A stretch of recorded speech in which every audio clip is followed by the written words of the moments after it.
find really strong people, and the question is, how do you evaluate whether someone is strong? I mean, you don't really know until you go through hell with them. So you have to go through that to establish whether they have testicular fortitude. You know, that Henry V quote that we were reciting. Hold their manhoods cheap. You're the impressionist, right? I don't know if I could do him. Yeah. For he today who sheds his blood with me shall be my brother. This story shall the good man teach his son. For he today who goes through hell with me shall be my brother. Be him ne'er so vile, however low born a man may be, this day shall make him a man. And gentlemen in England now abed shall stand accurst they were not here, and hold their manhoods cheap, while any speaks that fought with us on this day. The people that remain by my side, you know, like RC, and I'm going to get emotional here, but they're like my brothers. They have been through hell. They have been through absolute hell. And I have seen such goodness in people, while also seeing evil. But the things that keep me going is the goodness, you know, in people. And there's a lot of good people out there, you know. What's some of the best stuff you've seen?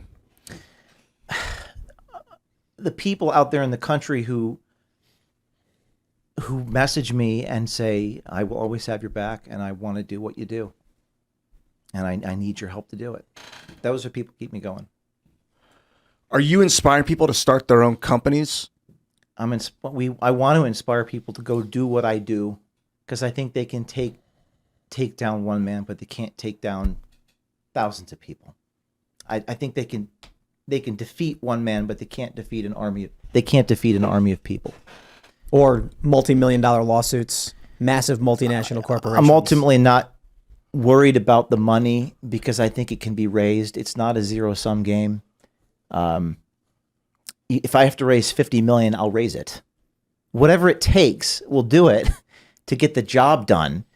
Because there's so many people in this country, like I go to airports and TSA and backseat of Uber. I mean, the people that like even, I'm sure you get recognized all the time, Tim, but like it's crazy. I mean, I had dinner the other night in a restaurant. Someone came 10 times in a row, they came up to me.